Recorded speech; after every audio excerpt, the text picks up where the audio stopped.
प्रिय भक्तों, आप सभी को श्रावण मास की हार्दिक बहुत बहुत शुभकामनाएं। आज की इस कथा में आप भगवान शिव जी के प्रिय श्रावण मास की पवित्र महात्म कथाएं सुनेंगे। तो आप इस कथा को पूरे ध्यानपूर्वक और पूरी श्रद्धा भाव के साथ सुनना। 5वें अध्याय की कथा में भगवान शिव सनत कुमार से बोले कि अब मैं अति उत्तम भौम व्रत का पारण करूँगा, जिस व्रत को करने से सभी विघ्न दूर हो जाते हैं।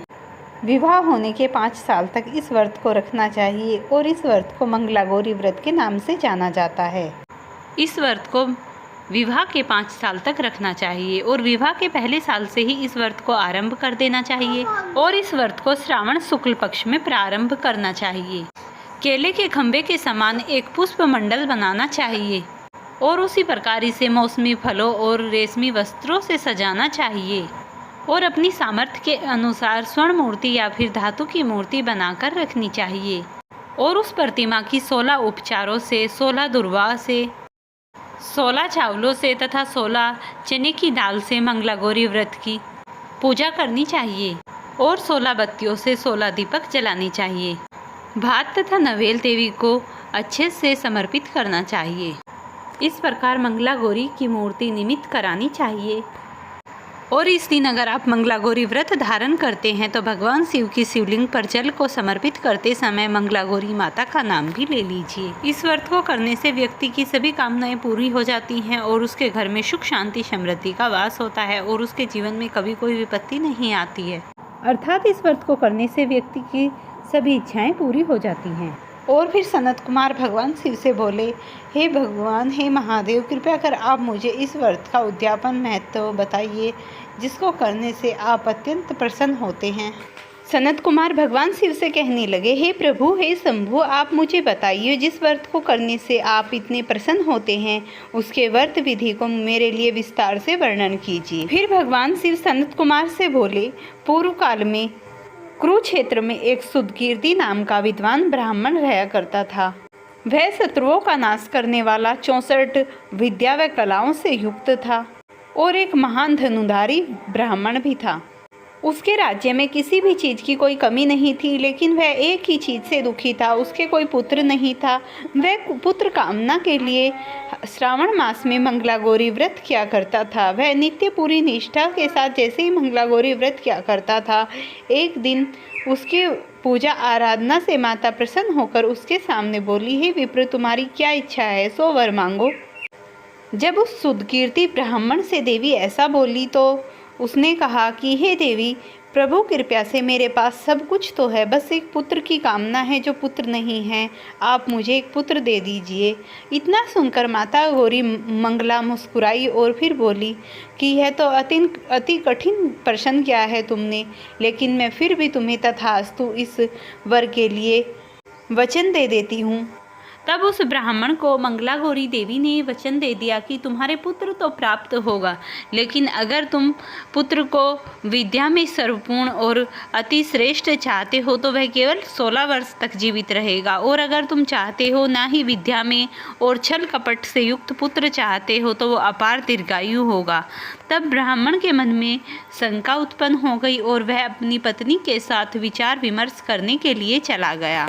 और पंडित ने सोचा, क्यों ना मैं ही कह दूं कि हे देवी, आप उस पुत्र को दीजिए मुझे जिसमें सर्वगुण संपन्न पुत्र हो। उसने जैसे ही माता से ये वरदान मांगा तो माता ने उसे तथास्तु कह दिया और माता ने उस ब्राह्मण को ये भी बताया कि यहीं पास में एक मंदिर है, उस मंदिर के वृक्ष पर एक आम लगा हुआ है, उस आम को तोड़कर तुम अपनी पत्नी को देना, जिससे वह गर्भवती हो जाएगी। ब्राह्मण ने माता के बताए अनुसार अपनी पत्नी को जाकर वह आम दे दिया तो उसकी पत्नी गर्भवती हो गई और उसने 10वें महीने में अति सुंदर और परम धैर्यवान संपन्नशाली पुत्र को जन्म दिया। ये सुनते ही पूरे नगर में बहुत ही उत्सव मनाया गया, मंगल कार्य किए गए और पूरे नगर में बहुत ही प्रसन्नता और खुशियाँ मिठाई बांटी गई। और इसी तरीके से वह ब्राह्मण और उसकी पत्नी नित्य प्रति हर रोज भगवान शिव की और माता पार्वती की पूजा करते रहे। इस तरीके से जैसे ही 14 मास का बच्चा हुआ तो उसकी माता ने अपने भाई को बुलाया और अब उसके पिता ने ये विचार विमर्श किया कि हम इसे कहीं दूर देश में पढ़ने के लिए भेज देते हैं ताकि इसकी शिक्षा दीक्षा हो जाए। तब माता और पिता ने राजी राजी उसके मामा को आने के बाद मामा को बहुत सा धन अलंकार देकर कहा कि इसकी शिक्षा दीक्षा करा के लाओ और इसका अच्छे से ख्याल रखना। मामा और भांजे दोनों नगर से चल दिए और जैसे ही रास्ते में चलते चलते वे एक स्थान पर रुके, वहाँ पर दो सखियाँ आपस में खेल रही थी। एक का नाम मंगला गौरी था और दूसरी का नाम दाम्भय था। इस तरीके से वह खेलती खेलती वहाँ पर पूरा दिन बिताती रही और तभी वह चंचला जैसे ही रास्ते से अपने घर जा रही थी तो उसकी एक बुढ़िया पर उसका पैर लग गया। तो उस बुढ़िया ने उसे रांडा बोल दिया। रांडा बोलने के बाद उसे मंगला गौरी को ये वचन बहुत ही बुरे लगे और उसे बहुत क्रोध आया। ऐसा सुनते ही वह अपने घर चली गई और इस श्राप से अत्यंत दुखित हो गई। इस बात को सुनने के बाद अगला दिन हुआ। फिर जैसे ही उस मंगला गौरी का विवाह था तो जिस राजकुमार के साथ उसका विवाह होना था वह तो एक आंख से काना था और उसे बहुत से अपंग रोग भी थे। इस तरीके से जो बारात लेकर दूसरे पक्ष के लोग आए हुए थे उन्होंने इतना सुंदर लड़का देखा और उन्होंने सोचा क्यों ना इसी के हाथ हम विवाह कार्य संपन्न करा लें। तो उन्होंने उसके मामा से कहा कि हम तुम्हारे पुत्र के साथ विवाह कार्य संपन्न कराना चाहते हैं। मामा भी इस बात को मान गए और सभी ने राजी राजी उसके साथ विवाह कार्य संपन्न किया। रात्रि में बारात वहीं पर ठहरी हुई थी और वह शिव भक्त वहीं पर सो गया और जैसे ही वह रात्रि में सोया हुआ था मंगला गौरी भी उसके पास ही थी। तो रात्रि में उसके सोते समय एक वहाँ पर सर्प आया और वह सर्प उसे खाने के लिए दौड़ रहा था। जैसे ही उसके समक्ष आया तो मंगला गौरी की आंखें खुल गई और उसने उस सर्प को प्रणाम किया और उससे कहा कि हे नाथ, आपको जो भी कुछ चाहिए मैं दूंगी। उसने उसे दूध पिलाया और दूध पिलाकर कहा कि मैं आपके व्रत भी करूंगी। तो उसने सर्प प्रसन्न हो गया और उस मंगला गौरी ने कहा आप इस पात्र में आ जाइए। जैसे ही वह सर्प पात्र में आ गया उसने पात्र को बंद कर दिया और जैसे ही उस ब्राह्मण पुत्र की आंखें खुली उसने कहा मुझे भूख लगी हुई है।